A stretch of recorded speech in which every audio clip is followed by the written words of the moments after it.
안녕하십니까. 오늘은 연중 제4주일입니다. 오늘 독서와 복음의 주제는 예언과 예언자 그리고 예언자로 산다는 것이라는 말로 요약해 볼 수 있겠습니다. 오늘 일독서의 대목은 예언자의 기원, 곧 예언자가 왜 생겨야 했는지, 왜 뽑혀야 했는지에 대해 전해주는 내용입니다.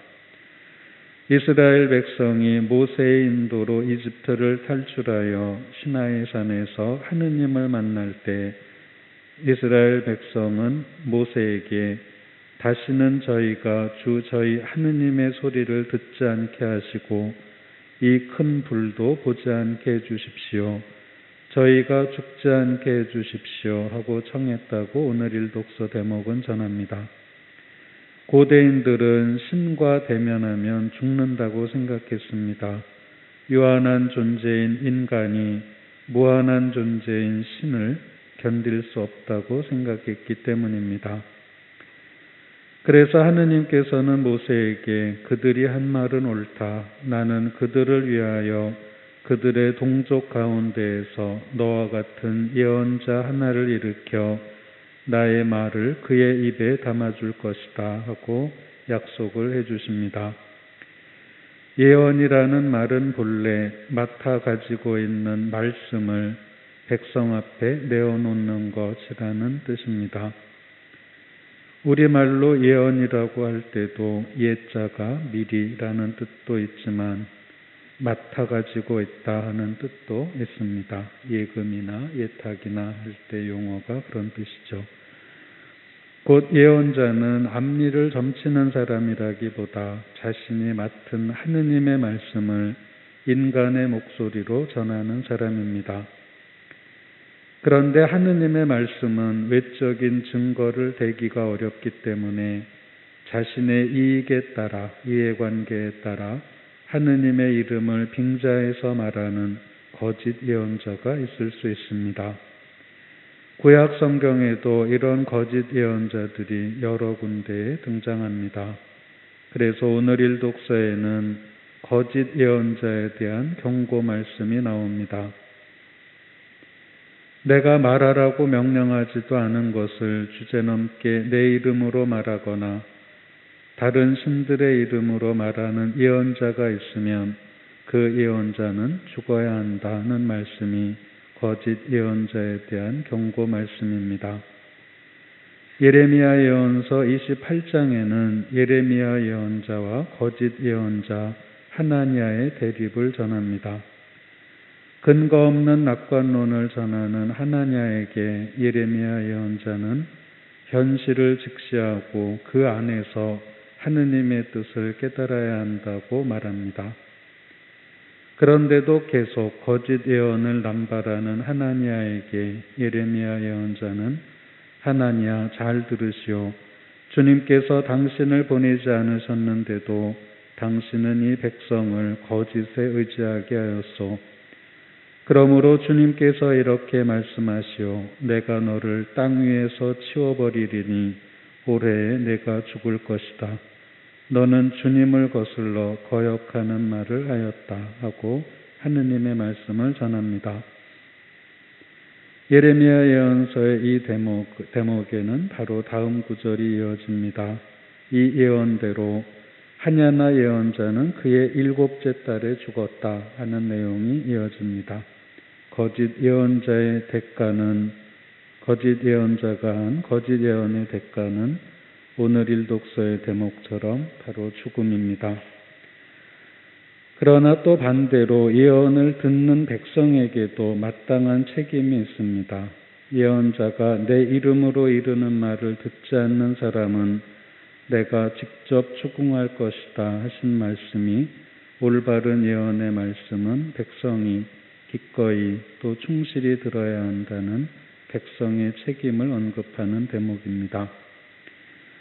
그렇다면 예언의 역할이 무엇인지 그에 대해서는 오늘 복음에서 그 실마리를 찾을 수 있습니다. 오늘 복음에서 예수님께서는 안식일에 회당에 들어가셨는데 마침 그 회당에 더러운 영이 들린 사람이 있었다고 전합니다. 이 사람은 더러운 영에 사로잡혀 이렇게 말했습니다. 나자렛 사람 예수님, 당신께서 저희와 무슨 상관이 있습니까?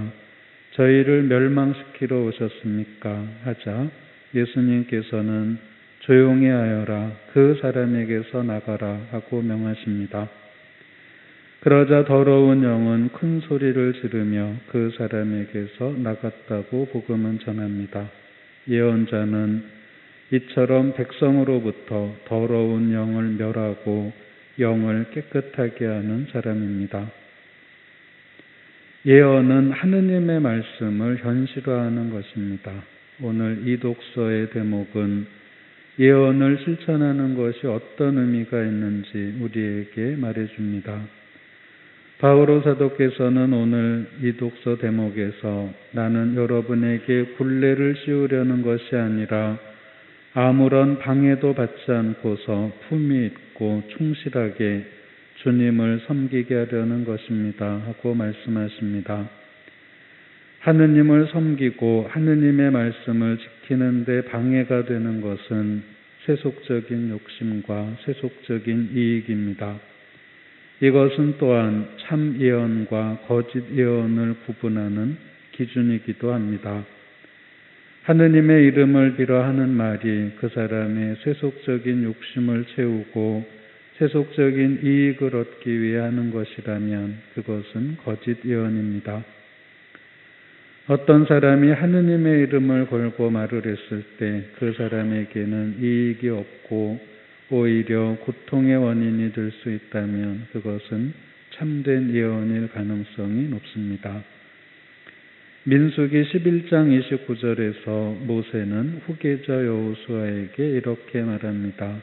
너는 나를 생각하여 시기하는 것이냐? 차라리 주님의 온 백성이 예언자였으면 좋겠다. 주님께서 그들에게 당신의 영을 내려주셨으면 좋겠다. 모세가 여호수아에게 이 말을 한 이유는 모세와 관계없이 예언의 영을 받아 예언을 한 2명의 장로가 나타나자 여호수아가 그들을 가만히 두어서는 안 된다고 모세에게 얘기한 데 대한 대답입니다. 그런 배경이 있습니다. 여호수아는 또 그 당시 사람들은 예언자를 어떤 고위직이나 신성한 신분을 가지고 있는 사람으로 생각했던 것 같습니다. 그래서 아무나 예언을 하면 안 된다 하는 뜻으로 모세에게 이렇게 말한 것이죠. 그러나 모세는 자신의 권위나 권력을 지키려 하기보다는 모든 이가 하느님의 말씀을 깨닫고 깨달은 말씀을 실천할 수 있기를 바랐습니다. 곧 하느님의 온 백성이 예언자가 되기를 바란 것입니다.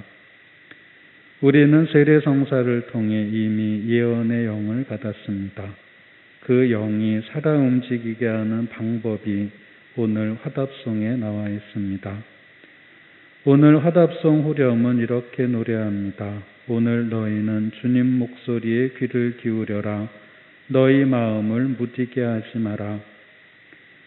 예언자가 되려면 또 우리 안에 이미 있는 예언의 영에 생명력을 불어넣으려면 주님의 목소리에 귀를 기울이고 마음을 무디게 가지지 않아야 합니다. 무딘 마음이란 완고한 마음을 말합니다. 완고함은 고집에서 나오고 고집은 욕망에서 나옵니다. 우리가 예언자가 되려면 욕망을 버리고 하느님의 말씀이 우선 나에게 하시는 말씀임을 깨달아야 할 것입니다. 그리고 그 말씀을 간직하며 변화되어 주위에 있는 사람들에게 말씀을 올바로 살 수 있음을 증거하여 우리 주위를 맴도는 더러운 영을 몰아내고 맑은 영이 살아 움직이도록 해야 할 것입니다. 잠시 묵상하시겠습니다.